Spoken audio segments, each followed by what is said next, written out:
Assalamualaikum warahmatullahi wabarakatuh. Selamat pagi, selamat datang di Laboratorium Pilot Plan. Hari ini saya dengan tim Pilot Plan dibantu oleh Pak Agung Hari dan juga Bu Ernia akan menyampaikan 4 hal terkait dengan peralatan distilasi. Yang pertama, karena kita berada di wilayah taat APD, maka akan kami jelaskan alat pelindung diri apa saja yang harus digunakan saat berada di wilayah kerja Lab Pilot Plan. Yang berikutnya kami akan menjelaskan tentang startup peralatan distilasi. Berikutnya adalah operasi dan juga pengambilan titik sampling untuk peralatan distilasi. Dan yang terakhir akan dijelaskan bagaimana melakukan shutdown untuk peralatan distilasi.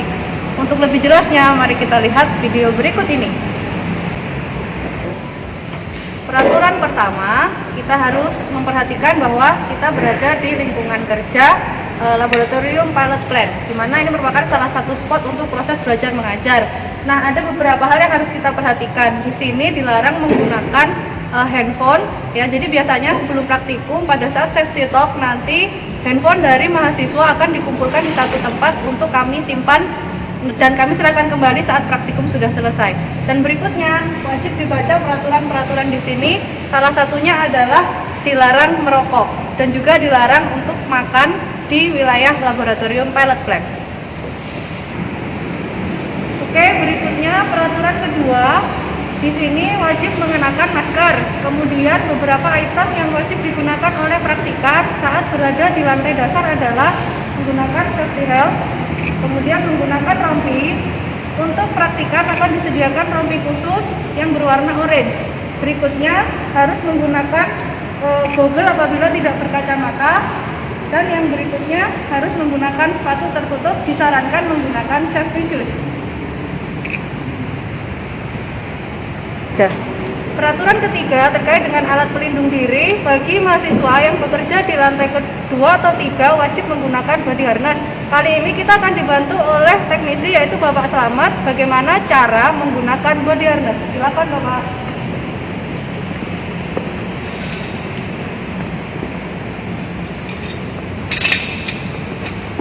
Pastikan posisi tali yang berada di paha dalam posisi nyaman. Kemudian pastikan 2 sabuk pengaman yang ada di bagian dada dan juga perut terkunci dengan baik. Berikutnya posisikan tali pengait supaya bisa menahan beban saat berada di ketinggian. Karena di sini ada 2 tali, jadi harus diperhatikan. Jadi yang pertama mengait di badan, yang kedua akan digunakan untuk terkait di alatnya. Peraturan keempat akan kita tunjukkan bagaimana cara menggunakan tali pengait pada body harness ketika berada di ketinggian. Silakan.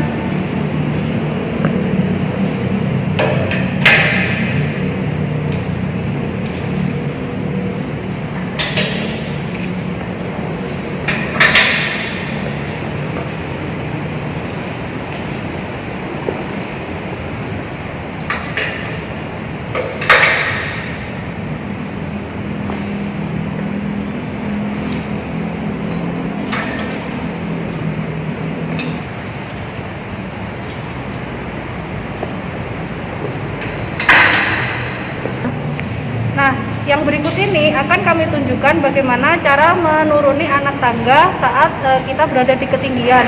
Yang jelas di sini harus dipastikan pengait Anda harus selalu terkait di salah satu tiang yang ada di peralatan.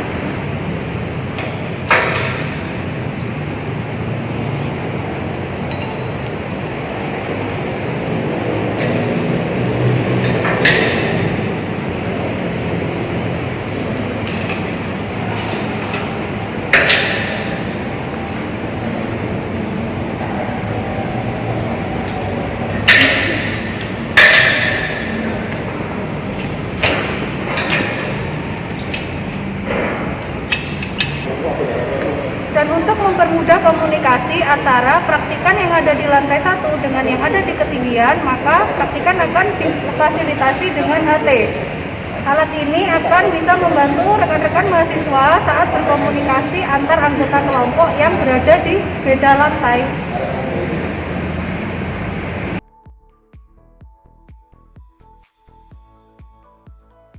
Baik, berikutnya akan kami jelaskan beberapa komponen atau elemen yang ada di panel kontrol untuk peralatan destilasi. Yang pertama yang kami tekankan adalah di sini sistem kontrolnya masih menggunakan sistem pneumatik, jadi kita butuh suplai udara bertekanan. Sehingga harus dipastikan suplai udara bertekanan sudah memasuki panel kontrol. Ditandai dengan suara sebagai berikut. Tahap berikutnya adalah kami akan tunjukkan bagian power untuk kontrol panel. Di sini ada dua switch power. Yang pertama berwarna hitam dan berwarna merah. Cara menyalakannya sebagai berikut. Jadi putar tombol switch hitam ke arah kanan sampai menuju ke angka 1 dan ke arah on. Ditandai dengan lampu panel yang menyala. Berikutnya bisa ditunjukkan oleh Pak Agung Hari bagian display yang menunjukkan bukaan untuk steam valve, yaitu yang ada di sebelah kiri. Di sini dia menggunakan sistem berkebalikan ya. Jadi kalau di sini displaynya bertuliskan 100%, itu artinya justru valve steamnya menutup penuh. Jadi kalau 0% itu artinya valve steamnya sedang dalam kondisi membuka penuh. Nah, itu harus diperhatikan. Dan kita hanya menggunakan yang di sebelah kiri. Cara mengatur bukaannya bisa dengan memencet tombol panah kiri dan kanan. Jadi saya ulangi, 100% tandanya dia justru menutup penuh, dan ketika kita turunkan justru dia malah akan semakin terbuka. Berikutnya juga panel kontrol ini dilengkapi dengan beberapa tombol untuk bisa mengendalikan on-off-nya dari pompa. Yang di sebelah paling kiri itu adalah untuk switch untuk pompa reflux. Untuk menyalakan bisa menekan tombol hijau, dan untuk mematikan bisa menekan tombol merah. Akan kami tunjukkan saat nanti melakukan startup ya. Kemudian yang bagian tengah ini switch untuk pompa umpan atau feed. Dan yang paling kanan ini untuk switch pompa sirkulasi reboiler atau kita biasa menyebutnya sebagai bottom.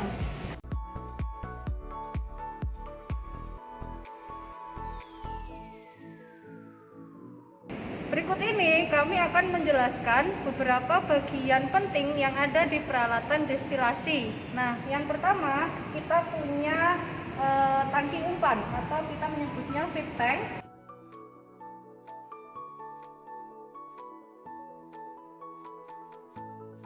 Nanti akan kita isi dengan umumnya sih menggunakan metanol dengan konsentrasi rendah ya, sekitar 20%-an. Nah, kemudian akan kita masukkan ke tangki ini sebagai tangki umpan ya. Biasanya ini kapasitas maksimum bisa mencapai 300 liter.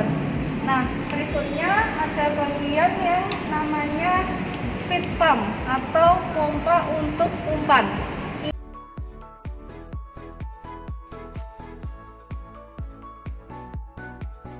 Ini dia akan bisa mentransportasikan umpan ya untuk kita kirim ke yang berikutnya ada preheater ya, preheater.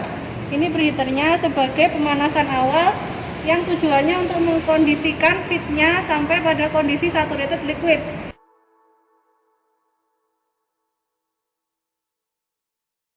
Sebelum memasuki kolom. Berikutnya ini adalah sump tank. Nah, ini adalah bagian yang penting yang harus kita isi pertama kali. Jadi harus dipastikan level atau isi dari sump tank ini tidak boleh kosong seperti itu. Berikutnya inilah yang disebut dengan pompa bottom ya, pompa bottom. Kemudian ada lagi ini reboiler. Jadi steam yang kita gunakan salah satunya juga untuk memanaskan bagian reboiler. Dan yang paling penting adalah kolom destilasinya. Nanti untuk lebih jelasnya bentuk fisik dalamnya kolom seperti apa akan kami tunjukkan di video yang berikutnya.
sebelum kita mempersiapkan umpan untuk peralatan destilasi, kita kenalkan dulu beberapa alat yang wajib untuk disiapkan ya. Yang pertama ada gelas ukur, ukuran sekitar 500 ml. Berikutnya ada gelas ukur plastik untuk nanti mengambil sampel, dan yang berikutnya adalah alkohol meter. Yang harus diperhatikan, di sini alkohol meter akan menunjukkan angka atau skala tertentu. Di sini satuannya adalah persen volume. Ya, jadi ini 3 alat yang harus dipersiapkan terlebih dahulu sebelum kita mempersiapkan bahan baku.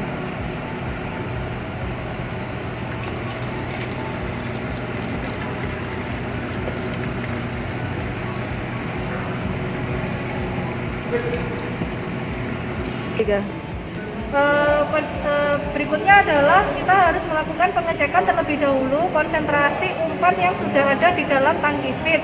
Caranya tadi sudah ditunjukkan, yaitu dengan membuka valve di atas feed pump, kemudian ambil sampel menggunakan gelas ukur plastik ini setidaknya 1000 ml, karena gelas ukur yang kita gunakan adalah 500 ml.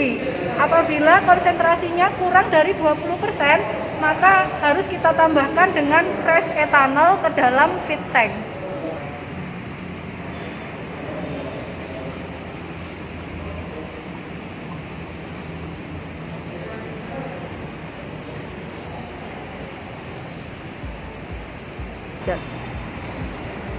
Masukkan sampel umpan ke dalam gelas ukur sampai dengan volumenya mencapai 500 ml.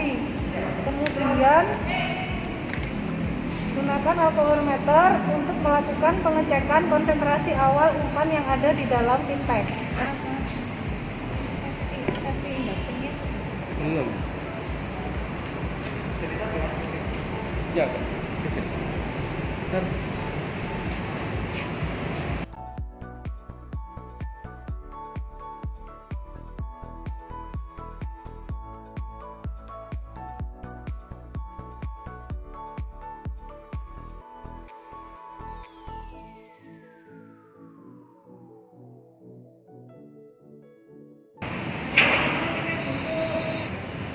Dari hasil analisa awal untuk konsentrasi umpan tadi menyatakan bahwa konsentrasinya kurang dari 10%. Sehingga kita harus mengkondisikan umpan yang ada di dalam tangki feed setidaknya adalah 20%. Sehingga langkah yang diambil adalah kita harus menambahkan fresh etanol. Untuk memastikan umpan dalam kondisi homogen, karena ada pencampuran antara umpan lama dengan fresh etanol, maka kita memanfaatkan pompa feed untuk bisa mensirkulasi larutannya, sehingga harapannya didapatkan larutan yang homogen. Caranya adalah kita harus menghidupkan pompa untuk umpan. Pompa umpan posisinya ada di tengah, tekan tombol on.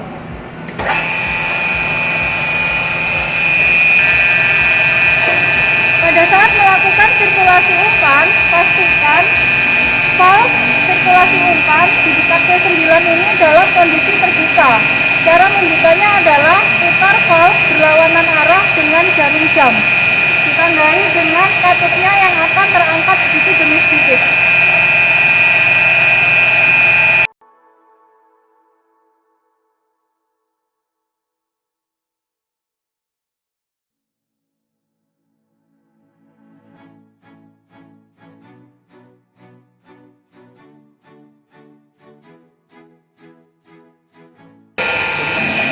Berikutnya, setelah kita menambah fresh etanol ke dalam tangki umpan, kita lakukan pengecekan lagi untuk mengetahui berapa konsentrasi umpan yang baru setelah kita lakukan sirkulasi.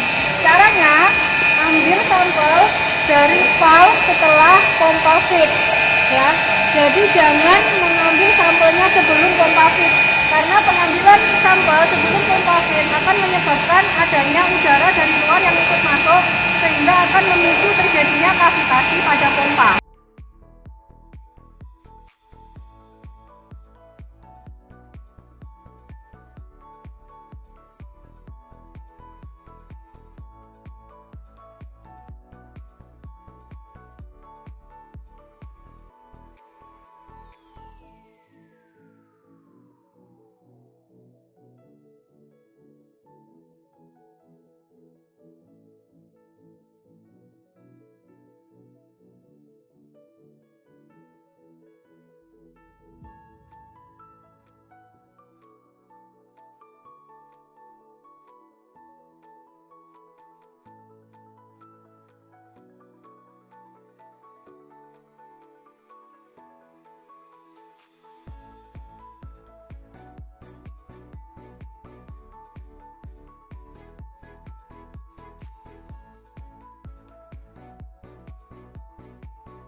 Berikutnya yang harus kita pastikan dalam kondisi terisi adalah samtank.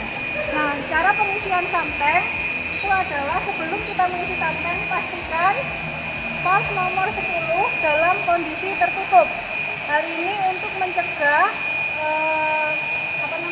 aliran bahan ke arah umpan, tangki umpan.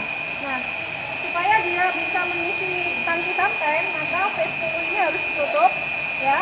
Kemudian V11 ini harus dibuka. V12 harus dibuka.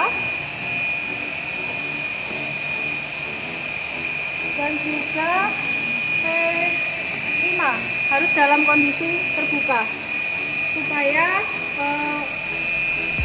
larutan etanol yang awalnya ada di tangki umpan bisa memasuki tangki samtank.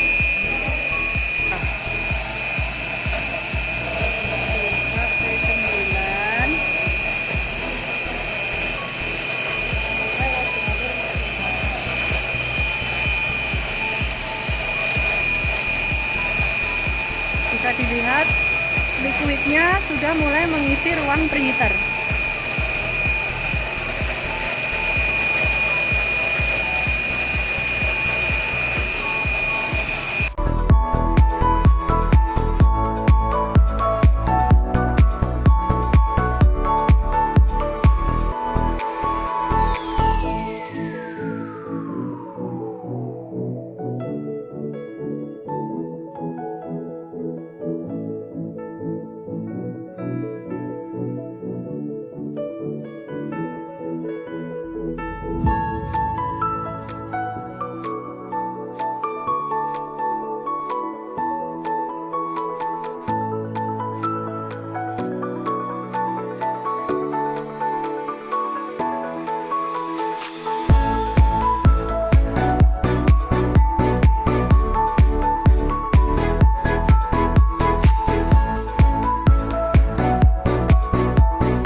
Berikutnya, setelah level samtank telah memenuhi level minimum yang dipersyaratkan, kemudian kita buka dulu valve steamnya, bisa dibuka dari panel. Kita berikan bukaan sebesar 50%. Ya, ingat display yang ditunjukkan di panel ini jika menunjukkan angka 100% atau 99 itu artinya justru menutup penuh gitu ya. Tapi ketika kita turunkan prosentasenya, maka justru sedikit demi sedikit akan terbuka. Nah, sekarang kita beri dia bukaan valve sebesar 50% sebelum valve steam utama dibuka. Berikutnya adalah yang paling penting, yaitu kita harus perhatikan dulu beberapa APD yang digunakan, yaitu sarung tangan anti panas, kemudian buka valve steam utama yaitu V4, membukanya ke arah kiri.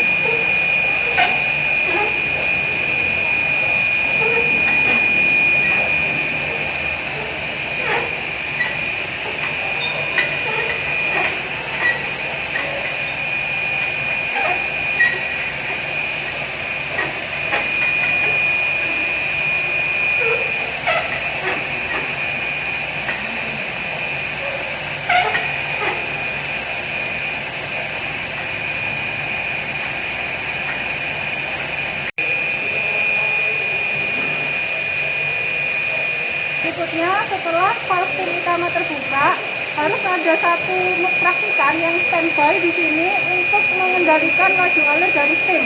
Sebelumnya kita sudah ambil gambar ya. Di sana laju alir steam yang digunakan adalah 100. Nah, cara mengendalikannya bisa dari bukaan panel yang ada di sini. Jika lebih dari 100 maka harus ditutup. Ditutup artinya harus ditambah persentase yang di sini. Jika kurang dari 100 maka harus dibuka. Artinya persentasenya harus dikurangi. Berikutnya setelah kondisi valve utama dibuka dan panel sudah dikondisikan dengan bukaan tertentu, berikutnya adalah membuka valve preheater yaitu P14. Harus ada satu praktikan yang standby di bagian ini dan berkomunikasi dengan praktikan yang di lantai 2 yang tugasnya yaitu untuk melakukan pengecekan berapakah suhu umpan yang keluar dari preheater dan masuk ke dalam kolom. Dijaga suhunya antara 60 sampai 70 atau kalau kita menyebutnya dengan dikondisikan dalam kondisi saturated liquid. Biasanya ditandai dengan adanya sedikit gelembung-gelembung atau bubbling di bagian ujung preheater. Namun tidak boleh terlalu besar.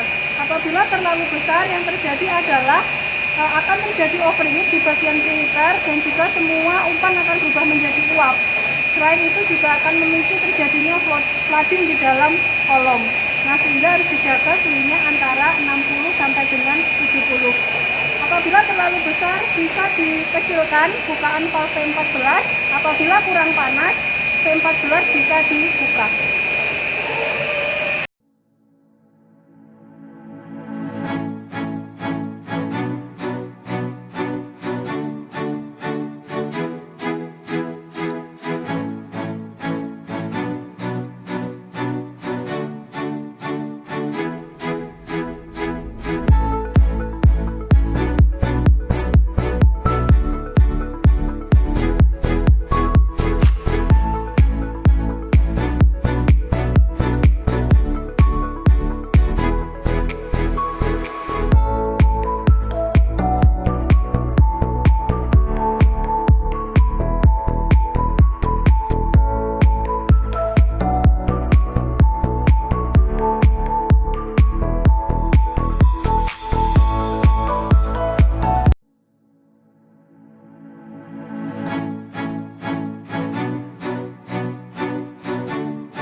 Apabila destilat telah mengisi tangki destilat kurang lebih sepertiganya, ada tanda di atasnya ya.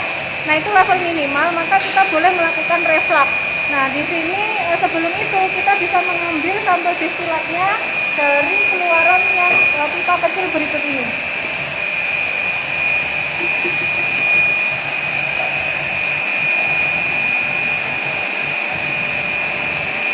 Pengambilan sampelnya sejumlah yang dibutuhkan setidaknya cukup untuk dimasukkan ke dalam gelas ukur, karena kita nanti juga akan menggunakan alkohol meter.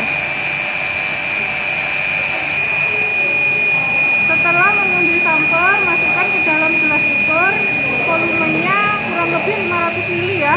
Nah, kemudian menggunakan alkohol meter. Jika suhunya terlalu panas, sebaiknya destilat ini didinginkan dulu baru diukur. Kurang lebih suhunya sekitar 20 derajat sesuai dengan spesifikasi alkohol meter.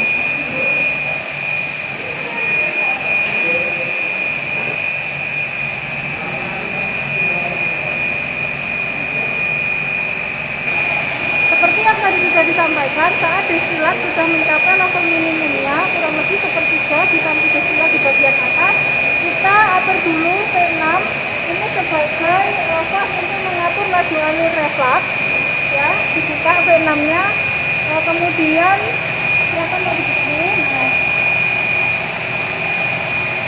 Ini biasanya menunjukkan laju alur sekitar berapa menit?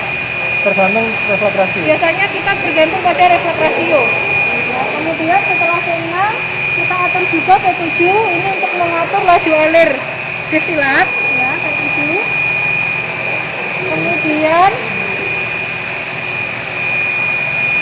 satu lagi fase 9 ya, fase 9 itu berarti menunjukkan laju alur destilat. Iya, fase 7 menunjukkan laju alur destilat. Setelah P6 dibuka, berikutnya kita nyalakan pompa reflux. Silakan. Berikutnya, jika pompa reflux sudah dinyalakan, maka biasanya dosen pengampu akan memberikan instruksi berapa reflux rasio yang digunakan. Caranya, gunakan kedua tangan Anda untuk mengatur laju alur di V6 dan V7. Misalkan, perintahnya reflux rasio 2:1. Anda bisa menggunakan di sini 40, berarti laju alur destilatnya bisa menggunakan 20. Dengan perbandingan yang diminta yaitu 2:1. Setelah kita melakukan reflux ya, kemudian kita lakukan lagi analisa pada destilat dan juga umpan. Nah, untuk destilat kita bisa mengambilnya dari tempat yang tadi. Kita ambil kurang lebih setidaknya 500 ml ya, karena harus dimasukkan ke dalam gelas ukur. Selain destilat yang juga selain destilat yang harus juga dianalisa adalah umpan. Nah, di sini mengambil sampelnya sama dengan yang tadi, jadi titik pengambilannya setelah pompa. Ya, bukan sebelum pompa untuk menghindari gravitasi. Jumlahnya juga sama, kurang lebih 500 ml.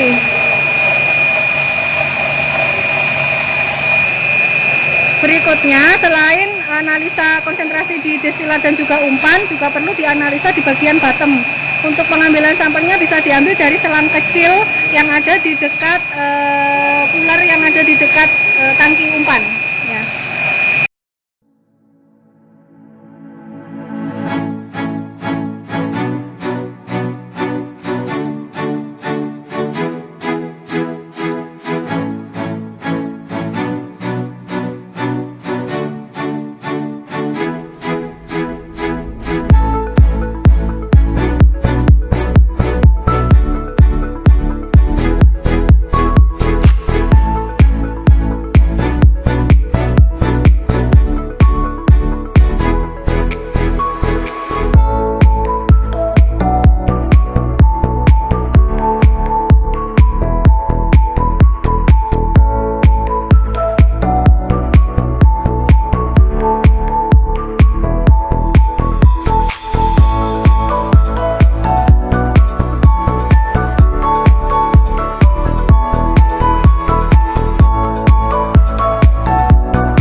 Beberapa titik sampling terkait dengan bottom cooler ya.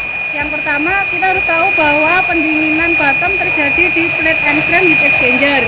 Pendinginnya menggunakan air, bisa dilihat aliran airnya masuk melalui pipa berwarna kuning. Laju alur air pendingin bisa dilihat di flow meter. Kemudian air pendingin akan memasuki suhu air pendingin masuk bisa dilihat pada termometer manual di on the spot di site-nya, bisa kita lihat ya, itu dia untuk air pendingin masuk. Kemudian air pendingin masuk ke dalam plate and frame heat exchanger, akan menukarkan panasnya dengan produk bottom ya. Produk bottomnya masuk dari arah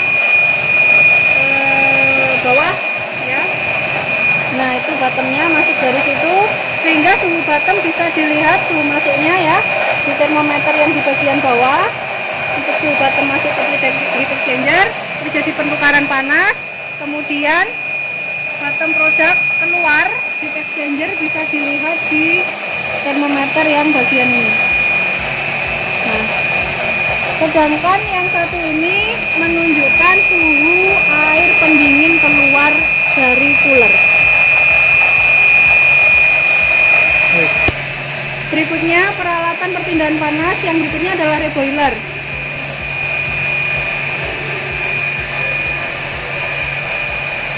Reboiler ini berfungsi untuk memanaskan kembali bottom product.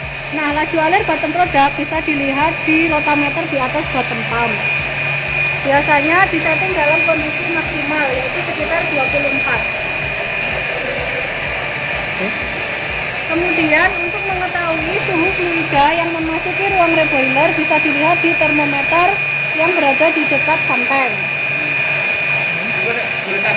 Berikutnya, untuk bisa melakukan perhitungan atau evaluasi neraca panas pada reboiler, kita harus tahu steam disuplai dari V4 menuju ke reboiler. Sayangnya di sini kita tidak bisa melihat secara langsung berapa suhu steam yang masuk ke reboiler. Sehingga di sini digunakan suhu steam yaitu tekanan steam yaitu 1 atmosfer. Kemudian laju alir dari steam bisa dilihat di flowmeter di bagian atas yang berwarna kuning yang kita jaga pada flow rate 100 kg per jam. Berikutnya steam keluaran dari reboiler yang umumnya sudah berupa kondensat, suhunya bisa kita lihat di termometer yang berada di dekat steam trap. Biasanya menunjukkan suhu masih di atas 90 derajat pada fase liquid, sehingga untuk perhitungan kalornya harus menggabungkan antara kalor sensible dengan kalor laten.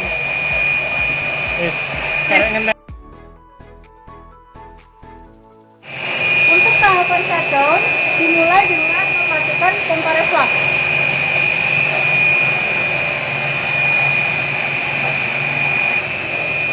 Berikutnya, setelah pompa reflux dimatikan, kita harus menampung produk yang sudah ada di tangki destilat. Caranya, letakkan jerigen di bagian bawah, kemudian buka valve untuk pengambilan sampel destilat tadi, kemudian selang kecilnya dimasukkan ke dalam jerigen. Nah, ini artinya Anda sedang menampung produk etanol dengan konsentrasi tinggi yang sudah didapatkan dari hasil destilasi.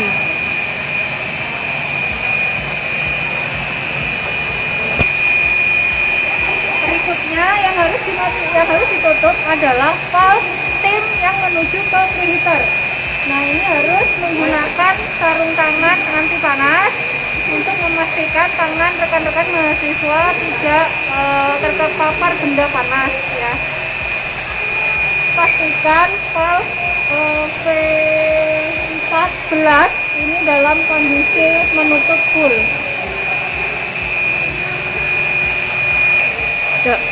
Berikutnya, setelah valve V14 ditutup, kita kemudian menutup bukaan valve melalui kontrol panel. Valve steam dari kontrol panel.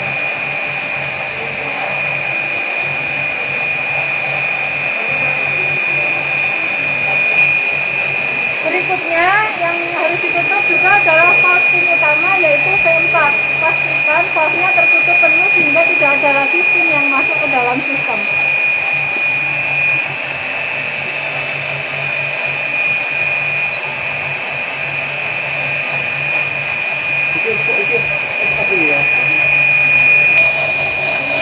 Nah, yang terakhir adalah kita harus terus mensirkulasi larutan etanol yang masih panas ya, dan kita pastikan suhunya antara 30 sampai 40 sebelum alat atau peralatan destilasi ini dimatikan. Jadi pit pump tidak boleh dimatikan ketika sistemnya suhunya masih di atas 40 derajat.